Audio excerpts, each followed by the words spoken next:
Ads. Ads एक ऐसी बीमारी है जिसका अभी तक कोई इलाज नहीं मिला है। मेरा नाम डॉक्टर सेन है। मैं पिछले 10 सालों से इस बीमारी और इसके साथ जुड़े हुए हर पहलू पर काम करता रहा हूं। एड्स के बारे में आपकी जानकारी बढ़ाने और आपको सतर्क करने के लिए मैं आपको एक पति पत्नी की कहानी सुनाना चाहता हूं। मेरे दोस्त इंस्पेक्टर सिंह ने इस कहानी को एक नाम भी दिया है, जरा सी गलती।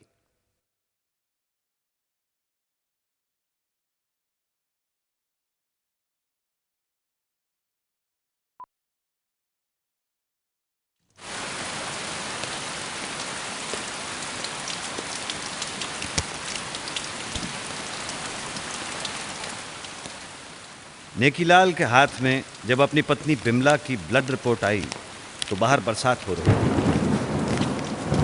रिपोर्ट पर लिखा था HIV पॉजिटिव।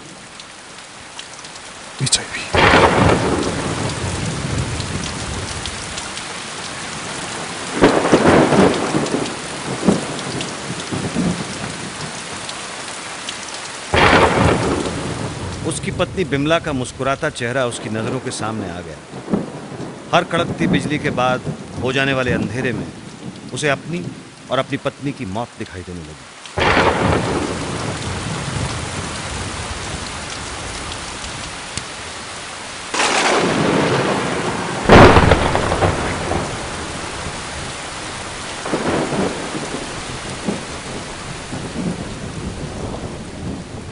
नेकीलाल उस रात सोया नहीं। बाहर बरसती बरसात को देखता रहा और सोचता रहा, मगर यह हुआ कैसे हुआ? ये कौन है उसके अलावा जिससे उसकी पत्नी बिमला के संबंध है? नेकी ने फैसला किया कि इंस्पेक्टर सिंह से मिलकर पता चलवाएगा।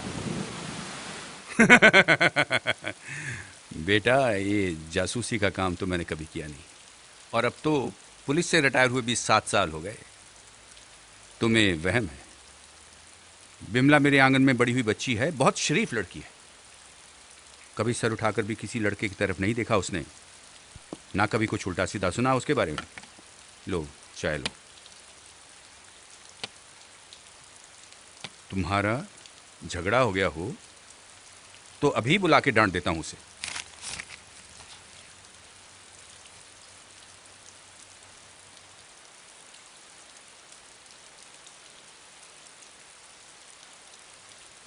बिमला को HIV? मतलब एड्स? तू तो ठीक है ना निकीलाल? तूने अपना टेस्ट करवाया?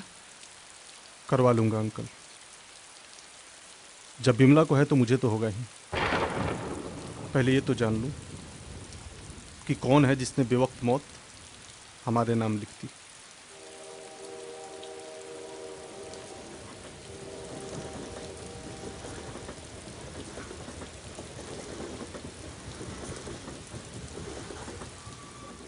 सांस लो, सांस लो, सांस लो।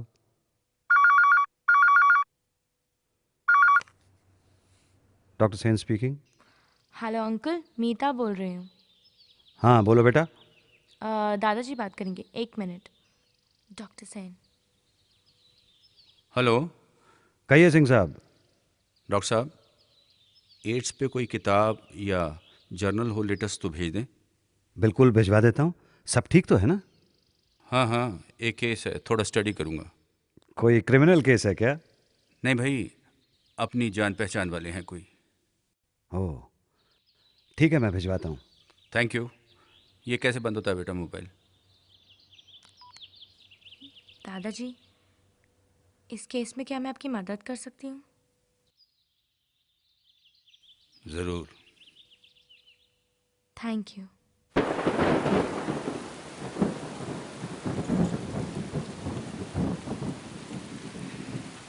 मेरी ब्लड रिपोर्ट कलेक्ट करी आपने?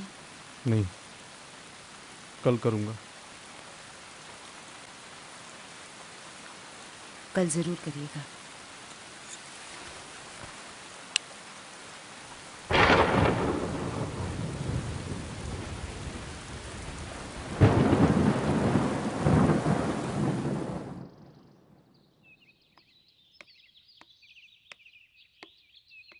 मीता ने जब पर्दा खोला खिड़की का तो सुबह की रोशनी सीधी उसके दादाजी पर पड़ी,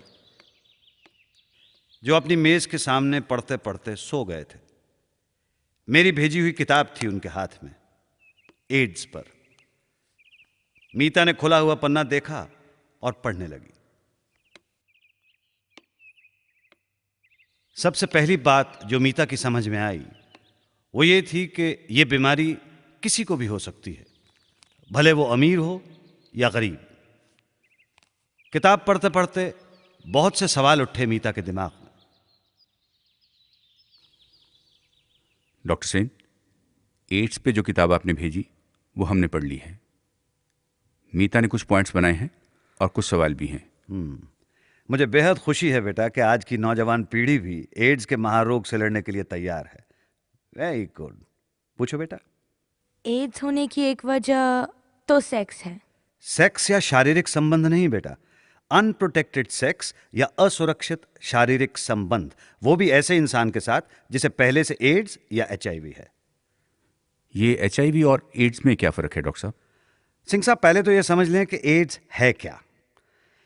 ये एक ऐसी बीमारी है जिससे आपके शरीर के अंदर ऐसे कीटाणु या विषाणु पैदा होते हैं जो आपकी किसी भी आम बीमारी से लड़ने की ताकत को आहिस्ता आहिस्ता खत्म कर देते हैं। यहां तक कि इंसान मामूली जुकाम से मर सकता है। मामूली जुकाम से भी?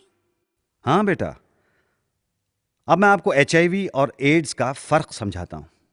एचआईवी एक ऐसा वायरस या विषाणु है जो एक अरसे के बाद एड्स की स्थिति पैदा करता है। ये एचआईवी के विषाणु या जर्म को एड्स की स्थिति पैदा करने में कितना समय लगता है? 2 से 7 से 10 साल भी लग सकते हैं। अगला सवाल क्या है बेटा? एड्स होने की दूसरी वजह है ऑपरेशन, इंजेक्शन या ब्लड लेना। बेटा, ऑपरेशन से एड्स नहीं होता। हाँ, अगर ऑपरेशन करने के लिए जो इंस्ट्रूमेंट्स या औजार इस्तेमाल किए जा रहे हैं उन्हें अगर ठीक ढंग से साफ या स्टेरिलाइज नहीं किया गया हो और उन पर यह विषाणु मौजूद हो तो ये हो सकता है। दूसरा, इंजेक्शन या टीके की सुई। आजकल तो डिस्पोजेबल या एक बार इस्तेमाल करने वाली सुई लगाते हैं, लेकिन कई केसेस में कई लोग एक ही सुई से नशीली दवाएं लेते हैं, यानी कि ड्रग्स। ऐसे केसेस में एचआईवी के फैलने का बहुत ज्यादा खतरा है। तीसरा सवाल क्या है बेटा? ब्लड लेने से? ब्लड लेने या देने से पहले एचआईवी या एड्स का टेस्ट कराना बहुत जरूरी है, बल्कि इट्स अ मस्ट, ताकि किसी भी एचआईवी के शिकार इंसान का खून किसी दूसरे तक ये बीमारी ना पहुंचा सके। डॉक्टर साहब, किताब में तो लिखा है कि दांत निकलवाने या कान छिदवाने से भी हो सकता है। सिंह साहब, दरअसल एड्स खून, सीमन या वीर्य, वजाइनल फ्लूइड्स या पस या मवाद द्वारा फैलता है और किसी एचआईवी या एड्स के मरीज के जरिए ही फैलता है। तो अगर एक डेंटिस्ट अपने इंस्ट्रूमेंट्स या औजार ठीक तरह से साफ या स्टेरिलाइज नहीं करता है तो एड्स हो सकता है। और कान छिदवाने से अंकल? छोटे शहरों में बेटा कहाँ सुई को जलाते या स्टेरिलाइज करते हैं, तो अगर सुई पर एचआईवी का विषाणु रह जाए तो वो किसी दूसरे तक पहुंच सकता है। एड्स का कोई इलाज है अंकल? अभी तक तो ये बीमारी लाइलाज है बेटा, पर अगर जल्दी पता लग जाए तो जीवन में थोड़ा बदलाव लाकर कुछ दवाइयों की मदद से जीवन लंबा और सुखदायी हो सकता है। एनी अदर क्वेश्चंस बेटा? No uncle. सिंह साहब, वैसे मुझे पूछना तो नहीं चाहिए, लेकिन शायद मैं कुछ मदद कर सकूं, इसलिए पूछ रहा हूं। किसे हुआ एड्स? पर ये सवाल पूछ क्यों रही हो? झूठ मैं आपसे बोल नहीं सकती और सच बता नहीं सकती। क्या करूं? अच्छा, पूछो। क्या नेकी भैया के अलावा आपका कोई बॉयफ्रेंड था? मीता। था या नहीं, प्लीज? नहीं। सवाल ही नहीं पैदा होता चचा जी। तुम्हारा या बिमला का कोई ऑपरेशन? जी नहीं। क्या आपको कभी ब्लड चढ़ाया गया है? नहीं। इंजेक्शन तो लगे होंगे? जी, इंजेक्शन तो हमेशा डिस्पोजेबल से नहीं जिया? पढ़ा लिखा हूँ चाचा जी, हमेशा डिस्पोजेबल से नहीं। आपने अपने कान कब और कहाँ छिदवाए थे? बचपन में मेरी मम्मी ने जो सुई होती है ना, उसे गर्म करके सीधे कान में डाल दी। हाँ, पिछले दिनों डेंटिस्ट के पास गए थे। बिमला ने अपनी वो अक्कल दाढ़ निकलवाई थी। डेंटिस्ट का नाम और पता? डॉक्टर चड्ढा। वैसे तो मिस्टर सिंह, बतौर डॉक्टर मैं अपने किसी मरीज के बारे में कभी किसी को कुछ नहीं बताता हूँ। मगर आपको डॉक्टर सेन ने भेजा है और मामला एड्स का है, इसलिए। मेरी एक पेशेंट थी, दांत की ऑपरेशन के बाद उसका जख्म नहीं भर रहा था, तो मैंने उसका ब्लड टेस्ट करवाया, तो पता चला उसे एड्स था, एडवांस स्टेजेस पर। खैर ये 6 महीने पहले की बात है। उसके बाद मैंने अपने सारे इंस्ट्रूमेंट्स औजार बदल दिए। क्या नाम था पेशेंट का? टी कुमारी। टी कुमारी।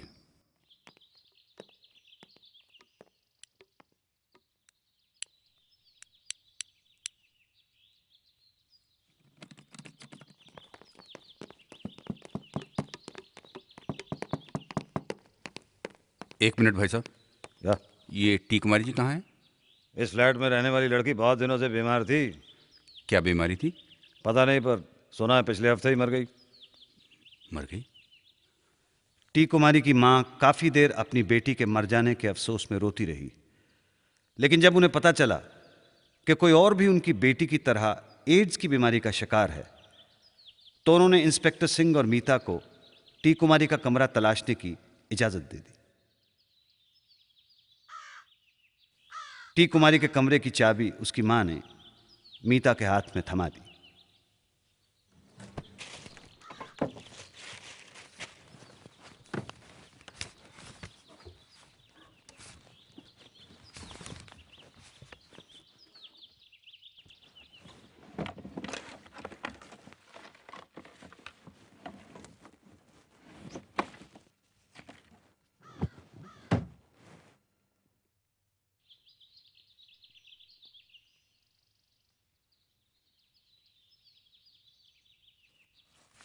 दादाजी, मोबाइल मिला है, पर बैटरी नहीं है। तुम्हारे पास चार्जर है? जी। लगा कर देखो।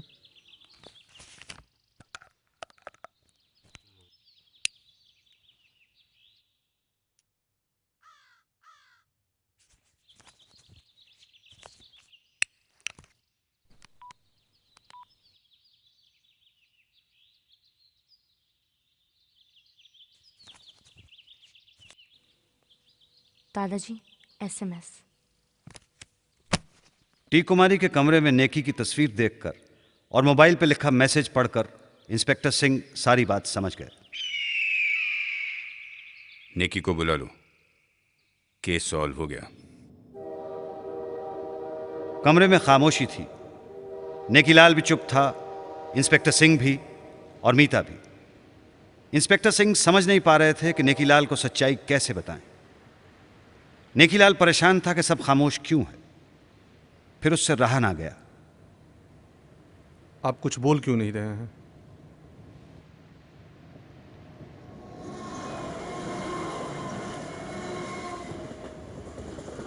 शादी से पहले तुम्हारे किसी के साथ ताल्लुकात थे? क्या? शादी से पहले तुम्हारे किसी के साथ ताल्लुकात थे?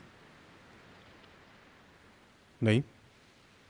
पर आप पूछ क्यों रहे हैं?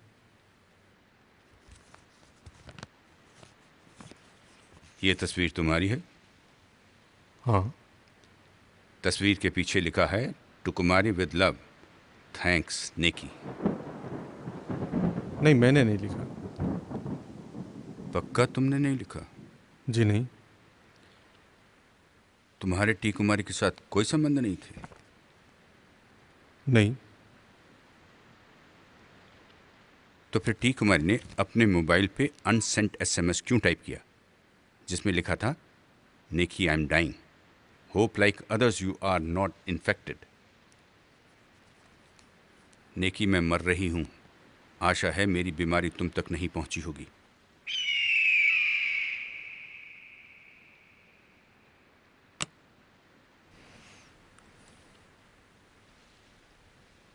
बस एक बार शादी से पहले जरा से एक कमजोर लम्हे मैं जरा सी गलती, जरा सी बेसब्री, जरा सी लापरवाही आपकी जिंदगी को जरा सा कर देती है। जिंदगी तो मौत को समझने और उस पे फतह पाने का इकलौता मौका है बेटा। उसे वक्त से पहले क्यों खत्म करें? सच तो ये था कि टी कुमारी ने एड्स की बीमारी नेकीलाल को दी थी और नेकीलाल ने ये बीमारी अपनी पत्नी बिमला को।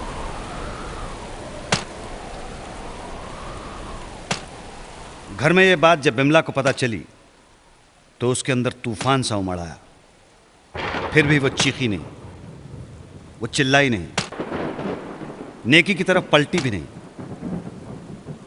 अपने गुस्से और अपने दर्द को अंदर ही पीती रही।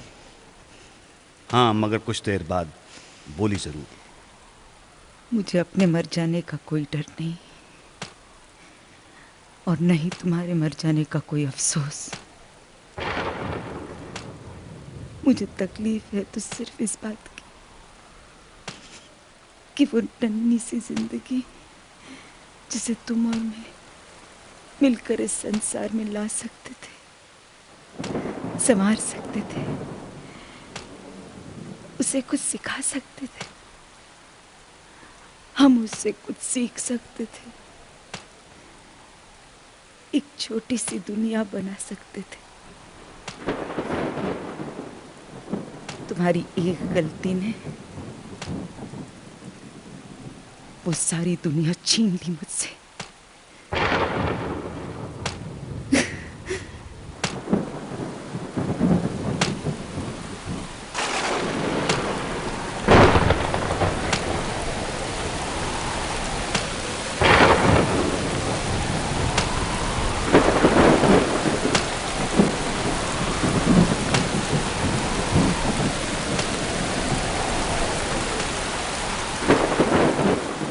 मैं रहूंगी तो यहीं पे, पर मुझसे कोई उम्मीद मत रखना किसी भी तरह की।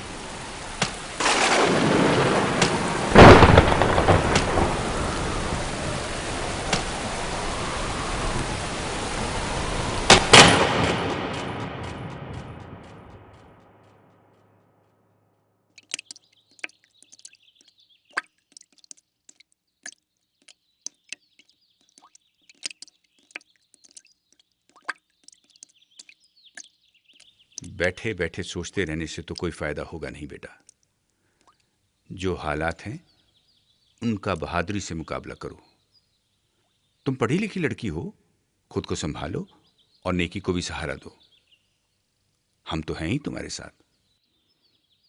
अब बचा ही क्या है चाचा जी।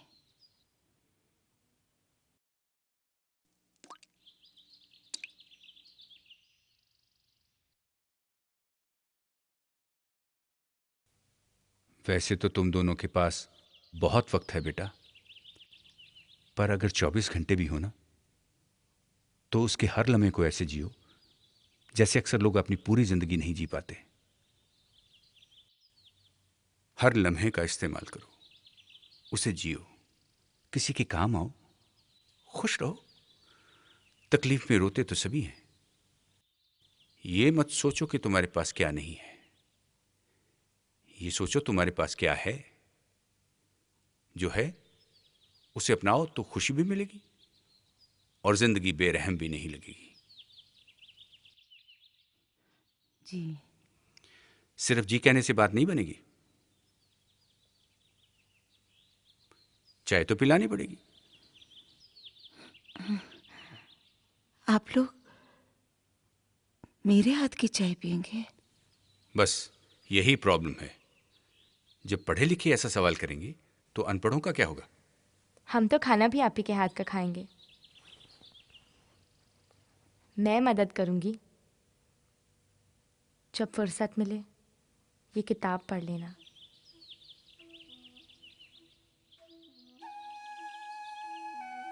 मीता ने जब मेरी दी हुई एड्स पे किताब बिमला को दी तो बिमला ने अपने आप को उसमें झोंक दिया। दिन रात वो किताब पढ़ने लगी और एड्स के हर पहलू को अपने अंदर समोने लगी। पहले तो उसकी समझ में यह आया कि एड्स की बीमारी शारीरिक संबंध के अलावा भी कई और वजहों से हो सकती है। दूसरा, एचआईवी के विषाणु को एड्स की स्थिति पैदा करने में काफी समय लग जाता है। वो किताब में इतनी डूबी थी कि नेकी ने कब चाय रखी, चाय? कब उससे कहा ऑफिस जा रहा हूं, उसने सुना ही नहीं। ऑफिस जा रहा हूँ। अगली जरूरी बात जो बिमला की समझ में आई वो ये कि नेकीलाल और बिमला चाहें तो बावजूद इस बीमारी के लंबे अरसे तक अच्छा जीवन जी सकते हैं। इन सब बातों की जानकारी से बिमला का रवैया अपने पति और इस बीमारी की तरफ काफी बदल गया और वो अपने पति के साथ मिलकर इससे लड़ने के लिए तैयार हो गई।